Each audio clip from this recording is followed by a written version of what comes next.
नमस्कार दोस्तों, मैं आपका अपना दशरथ वर्मा आपके अपने YouTube चैनल आरजे 14 स्टेनोग्राफी पर हार्दिक स्वागत करता हूं। दोस्तों, आज की इस वीडियो में हम बात करेंगे ऋषि प्रणाली हिंदी आशुलिपि संकेत लिपि के आपके एक टॉपिक की, जिसका नाम है स्वर लोप का नियम। दोस्तों, स्वर लोप का मतलब होता है कि बिना मात्रा के, बिना स्वरों की सहायता से किसी आउटलाइन या किसी शब्द का निर्माण करना।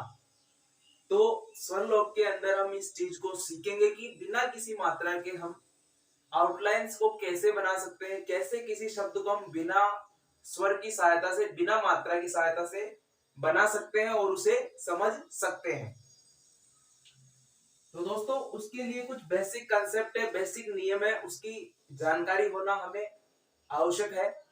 दोस्तों, मैं बात करूं, हमने सबसे पहले मात्राएं पढ़ी थी, स्वर का टॉपिक हमने क्लियर किया था। लगभग हमने 11 से 12 स्वर हमने पढ़े थे। स्वरों को हम प्रथम, दूसरे और तीसरे स्थान पर लगाते थे, उनका स्थान निश्चित होता था। उसी प्रकार दोस्तों, अब हम जो ध्वनि के अनुसार शब्दों को हम बोलते हैं, उसी के आधार पर हम स्वर लोप का नियम हम समझेंगे, पढ़ेंगे। तो दोस्तों, तीन स्थान जिस प्रकार से हमारे स्वरों के होते थे, मात्राओं को लगाने के होते थे, उसी प्रकार बिना मात्राओं के, बिना स्वरों को समझने के लिए भी हमें तीन स्थानों की आवश्यकता होगी। दोस्तों, मैं बात करूं कि हमें स्वर लोप के नियम को पढ़ने की जरूरत क्यों पड़ी, क्योंकि दोस्तों, अगर हम मात्राओं की सहायता से, स्वरों की सहायता से किसी शब्द को बनाते हैं, किसी आउटलाइन को हम मात्राओं की सहायता से बनाते हैं, तो उसमें हमारा समय बहुत चला जाता है और हम लगभग 70 या 80 की स्पीड हमारी रह जाती है और 100, 120, 150 की स्पीड हम नहीं कर पाते हैं। तो हमारी संकेत लिपि, आशुलिपि, स्टेनोग्राफर का हमारा कोई मतलब नहीं रह जाता। अगर हम 100 की स्पीड हम नहीं लिख पाते हैं, तो हमारा स्टेनो बनने का या स्टेनो सीखने का कोई मतलब नहीं रहता है। तो दोस्तों, 100 की स्पीड और 120 की स्पीड लिखने के लिए हमें स्वर लोप के नियम को पढ़ने की आवश्यकता है। तो दोस्तों, मैं शुरू करूंगा एक बेसिक से कंसेप्ट से। तो दोस्तों, ये आपकी मान लेते हैं कॉपी की लाइन है, सरल रेखा। आपकी शॉर्ट हैंड की कॉपी की लाइन है, एक सरल रेखा आपकी एक ये है। तो दोस्तों, मैं बात करूं, तीन स्थानों की हम बात करेंगे, फर्स्ट स्थान, दूसरा स्थान और तीसरा स्थान। तो दोस्तों, मैं बात करूं फर्स्ट स्थान की, कि आपका फर्स्ट स्थान कैसे होगा। इस लाइन के हम तीन भाग करेंगे दोस्तों, तीन स्थान हम करेंगे और इसी लाइन की सहायता से हम मात्राओं को लगाएंगे और मात्राओं को समझेंगे। तो मैं फर्स्ट स्थान की बात करूं तो पहला स्थान होता है आपका लाइन से ऊपर। दोस्तों, लाइन से ऊपर वाले स्थान को हम पहला स्थान नाम देंगे। आपको अभी इतना ध्यान रखना है कि इसे पहला स्थान बोलते हैं, इसे दूसरा और इसे तीसरा। आगे आगे जैसे हम चलेंगे तो आपको सारी चीजें क्लियर होती जाएगी दोस्तों, और एक आप बिना मात्रा वाले शब्दों की आउटलाइन आप बना सकोगे। तो पहले स्थान की मैं बात करूं तो आपका पहला स्थान रहेगा लाइन से ऊपर वाला, आपका दोस्तों पहला स्थान रहेगा। दूसरे स्थान की मैं बात करूं, दूसरा स्थान आपका रहेगा लाइन के जस्ट ऊपर, यानी कि लाइन से सटा हुआ। तो यह आपका दूसरा स्थान रहेगा। तीसरे स्थान की मैं बात करूं तो तीसरा स्थान होता है आपका लाइन से कटा हुआ। दोस्तों, यहीं पर हमें शब्दों की स्थिति मालूम होगी। जैसे कि फर्स्ट स्थान है, पहला स्थान है, तो पहले स्थान पर भी हम शब्दों का निर्माण करेंगे, दूसरे स्थान पर हम अलग मात्राओं वाले शब्दों का निर्माण करेंगे और तीसरा स्थान यानी कि लाइन को काटते हुए हम अलग शब्दों का निर्माण करेंगे। तो इस प्रकार हम तीन स्थान हमारी मात्राओं के होंगे, शब्दों के होंगे, उन्हीं के आधार पर हम एक आउटलाइन को बना सकेंगे, उसे समझ सकेंगे। तो दोस्तों, मैं बात करूं पहले स्थान की, पहला स्थान है आपका लाइन के ऊपर। तो लाइन के ऊपर अगर आप कोई शब्द लिखते हो दोस्तों, तो मैं बात करूं ए और आ, ए प्लस आ, अगर आप लाइन के ऊपर किसी शब्द को लिखते हो या किसी शब्द की शुरुआत आप लाइन के ऊपर से करते हो, तो दोस्तों इसका सीधा सा कंसेप्ट है, आपको ध्यान में रखना है कि या तो वह शब्द आपका ए या आ की मात्रा से शुरू हो रहा है या उसमें ए या आ की मात्रा महत्वपूर्ण है। तो ये आपकी दो मात्राएं, दो स्वर आपको क्लियर हो गए होंगे कि अगर हम कोई भी शब्द, कोई भी आउटलाइन हम लाइन से ऊपर बनाते हैं तो वह या तो ए या आ से पढ़ी जाती है या ए या उसमें प्रमुख स्वर होता है, मात्रा होती है। दूसरा स्थान मैंने कहा था कि लाइन के जस्ट ऊपर या लाइन से सटा हुआ। तो लाइन से सटा हुआ अगर आप कोई शब्द बनाते हो, कोई आउटलाइन आप बनाते हो, तो दोस्तों उसको आप पढ़ोगे या तो एक की मात्रा से आप उसे पढ़ोगे या ओ की मात्रा से आप उसे पढ़ोगे। यानी कि कहीं ना कहीं उस शब्द की शुरुआत या तो एक की मात्रा से होगी या ओ की मात्रा से होगी, या दोस्तों उसमें या तो एक की मात्रा महत्वपूर्ण होगी, इंपॉर्टेंट होगी, या ओ की मात्रा उसमें महत्वपूर्ण इंपॉर्टेंट होगी। अब बात करें दोस्तों तीसरे स्थान की। तीसरा स्थान है आपका लाइन से काटते हुए। लाइन से काटते हुए दोस्तों अगर आप किसी शब्द को, किसी आउटलाइन को बनाते हो तो उसे आप या तो ई की मात्रा से पढ़ेंगे या फिर उ की मात्रा से आप उसे आइडेंटिफाई करेंगे या पढ़ेंगे। तो दोस्तों ये तीन स्थान हमारे मात्राओं के हैं और इन तीनों स्थानों पर अलग अलग मात्राओं का यूज किया जाता है और अलग अलग अर्थ, शब्द का अलग अलग अर्थ आप निकाल सकते हो। दोस्तों सरल रेखा से ऊपर अगर आप कोई शब्द लिख रहे हो तो ए या आ की मात्रा का आइडेंटिफाई करेगा, और लाइन के ऊपर आप किसी शब्द को लिख रहे हो तो ए और ओ की मात्रा से वह शुरू होगा या ए और ओ की मात्रा उसमें महत्वपूर्ण होगी।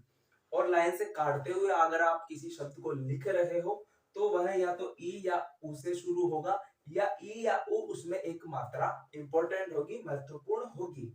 एक एग्जांपल लेता हूं, बिल्कुल दोस्तों छोटा सा एग्जांपल लेता हूं तो उसे हम बिना मात्रा के हम उसे पढ़ेंगे, समझेंगे। एक वर्ण लेता हूं मैं ट। ये आपका ट है दोस्तों, ये आपका ट वर्ण है। एक ट को मैंने लाइन से ऊपर लिखा है, दूसरे ट को मैंने लाइन के ऊपर लिखा है और तीसरे ट को मैंने लाइन से काटते हुए लिखा है। तो हमने जो तीनों स्थान पढ़े थे उन तीनों स्थानों का मैंने यहाँ पर यूज किया है। तो लाइन से ऊपर मैंने ट को लिखा तो मैं ट में या तो आ की मात्रा पढ़ूंगा या फिर ए की मात्रा में इसमें पढ़ूंगा, या तो इसे दोस्तों मैं टा पढ़ूंगा या फिर इसे मैं ट पढ़ूंगा, क्योंकि मैंने कहा था कि ए और आ की मात्रा हमेशा लाइन से ऊपर लिखी जाती है और हमने ट का निर्माण लाइन से ऊपर किया है। अब बात करूं लाइन से ऊपर, मैंने ट का संकेत लाइन के जस्ट ऊपर बनाया है, लाइन से सटा हुआ मैंने बनाया है। तो इसमें दोस्तों या तो ए की मात्रा जुड़ेगी या ओ की मात्रा इसमें जुड़ेगी। तो दोस्तों या तो हम इसे टे पढ़ेंगे या हम इसे टो पढ़ेंगे। तीसरे स्थान की मैं बात करूं, लाइन से कटा हुआ ट है अगर, तो इसे हम या तो टी पढ़ेंगे या फिर टू पढ़ेंगे, क्योंकि यह आपका लाइन से कटा हुआ है और लाइन से काटकर अगर आप किसी शब्द को बनाते हो तो वह या तो ई का संदेश देगा या फिर उ की मात्रा का आपको संदेश देगा, कहीं ना कहीं उसमें ये मात्राएं जुड़ी हुई होगी। तो या तो हम इसे टी पढ़ेंगे दोस्तों या फिर हम इसे टू पढ़ेंगे। दोस्तों अकॉर्डिंग टू सेंटेंस आप छोटी छोटी ई की मात्रा, बड़े ऊ की मात्रा इजीली आइडेंटिफाई कर पाओगे। यहाँ पर केवल हमें इन दो मात्राओं का ध्यान रखना है, ई और उ की। छोटी बड़ी की मात्रा को आपको यहाँ पर ध्यान में नहीं देना है, वो आप शब्द के स्थान, शब्द के अनुसार, यानी कि जिस शब्द पर जिस मात्रा का यूज किया जाता है उस मात्रा के अनुसार आप उस शब्द पर मात्रा लगा दोगे तो आपको कोई दिक्कत नहीं आने वाली। तो ये आपका एक छोटा सा एग्जाम्पल था दोस्तों। अब मैं बात करूं दोस्तों शब्दों के प्रकार की, यानी कि हम किसी शब्द में मात्राएं लगाते हैं तो किसी शब्द में एक मात्रा का यूज होता है, किन्हीं शब्दों का निर्माण दो मात्राओं से होता है और किन्हीं शब्दों का निर्माण तीन मात्राओं से होता है, यानी कि दो से अधिक मात्राओं का यूज उसमें किया गया होता है। तो दोस्तों मैं बात करूं, अगर किसी शब्द में केवल एक मात्रा हो, किसी शब्द में केवल एक मात्रा हो तो उसको हम कैसे आइडेंटिफाई करेंगे, कैसे हम उस शब्द को समझेंगे, उसकी मैं बात करूंगा दोस्तों। कुछ एग्जाम्पल मैं लेता हूं दोस्तों, उसकी सहायता से हम समझेंगे। एक शब्द मैं लेता हूं, पार, पोर और पीड़। मैंने एक शब्द लिया दोस्तों। इन शब्दों में आप कंसेप्ट देखिएगा कि कई शब्दों का निर्माण लाइन से ऊपर होगा, कई शब्दों का निर्माण लाइन के ऊपर होगा और कई शब्दों का निर्माण लाइन से कटते हुए होगा। तो मैंने शब्द लिया पार दोस्तों। इन सभी शब्दों में केवल एक मात्रा का यूज किया गया है, सिंगल स्वर का यूज किया गया है। पार, पोर, पीड़, केवल एक स्वर इनमें है। तो पार एक शब्द आता है, पार, पार करना, पार। तो पार का निर्माण आप कैसे करोगे, बिना मात्रा लगाए, बिना मात्रा लगाए आपको लिखना है और समझना है दोस्तों। तो मैंने कहा था कि किसी भी शब्द की शुरुआत अगर ए या आ की मात्रा से होती है तो वह आपका लाइन से ऊपर या लाइन के ऊपर लिखा जाता है। तो दोस्तों पार में आ की मात्रा आपको सुनाई दे रही होगी, आ का स्वर आपको सुनाई दे रहा होगा। तो पार का निर्माण आप कैसे करोगे, तो लाइन से ऊपर आप पा और रे का निर्माण करोगे तो ये आपका पार पढ़ा जाएगा। पोर आपको लिखना है दोस्तों, पोर। पोर में केवल एक स्वर की मात्रा आ रही है और ओ की आइडेंटिफाई आपको दे रहा है, ओ की ध्वनि आपको सुनाई दे रही है। तो मैंने कहा था कि ए और ओ की मात्रा जिस शब्द में सुनाई दे उस शब्द को हम लाइन से सटाकर लिखेंगे। तो पोर को आप कैसे लिखोगे, लाइन के ऊपर लिखोगे पर को, फिर र बनाओगे, तो ये आपका पोर हुआ। पीड़ की मैं बात करूं, पीड़ आपको लिखना है, ई का स्वर इसमें हमें सुनाई दे रहा है। तो ई और उ की मात्रा से कोई भी शब्द शुरू होता है तो लाइन से काटते हुए हम उस शब्द की शुरुआत करते हैं, ये मैंने पहले कहा था। तो ई की ध्वनि हमें सुनाई दे रही है तो हमें पता है कि काटते हुए में हमें लिखना है, तो ये आपका पीड़ एक शब्द हो गया। दोस्तों स्टेनो में अगर आपके बिल्कुल छोटे दो व्यंजनों से निर्मित कोई शब्द आता है तो मैं आपको सजेस्ट करूंगा कि आप उसे पूरा बनाए, पूरा वर्ण या बड़े अक्षरों में आप उसे बनाए, क्योंकि दोस्तों दो शब्दों से रिलेटेड कई अर्थ आप निकाल सकते हो। दो आउटलाइन के कई, दो वर्णों से निर्मित आउटलाइन के आप कई अर्थ निकाल सकते हो। तो इनमें आपको क्या करना है दोस्तों, पूरा पूरा आपको बनाना है और अकॉर्डिंग टू सेंटेंस आप इजीली इन्हें समझ जाओगे। तो दोस्तों ये तो हुई आपकी एक स्वर वाले शब्दों की बात।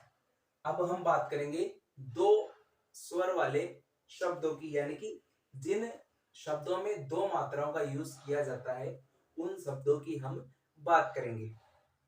दोस्तों कुछ एग्जाम्पल लेता हूं मैं जिनमें दो मात्राओं का यूज किया गया है, उनकी हम बात करेंगे। एक शब्द लेता हूं मैं, पाला। दूसरा शब्द लेता हूं मैं, पोलो। तीसरा शब्द है दोस्तों पीला। तो ये आपके एक या एक से अधिक या दो मात्राओं, दो स्वरों वाले शब्द है। इनको हम बिना स्वर की सहायता से कैसे बना सकते हैं और कैसे इन्हें हम समझ सकते हैं उसकी मैं बात करूंगा। तो दोस्तों पाला एक शब्द है, पाला, आ और आ दो स्वर इसमें है। तो इसका निर्माण आप कैसे करेंगे दोस्तों, तो पा आ से शुरू हो रहा है तो आ के लिए मैंने बोला था कि लाइन से आप ऊपर आप इसे बनाए, तो ये आपका प हुआ। और ला के लिए आप ल बनाए, चाहे तो आप मात्रा का यूज कर सकते हो क्योंकि बिल्कुल दो व्यंजनों से निर्मित ये शब्द है दोस्तों, दो वर्णों से मिलकर बना हुआ ये शब्द है। तो इनमें कहीं ना कहीं आप दूसरे व्यंजन यानी कि दूसरे वर्ण पर मात्रा का यूज कर सकते हैं, लेकिन आपको यूज नहीं, अकॉर्डिंग टू सेंटेंस आप इसे समझ जाओगे। आपको ध्यान इतना रखना है कि किसी शब्द की शुरुआत कहां से हो रही है और कौन सी मात्रा उसमें महत्वपूर्ण है।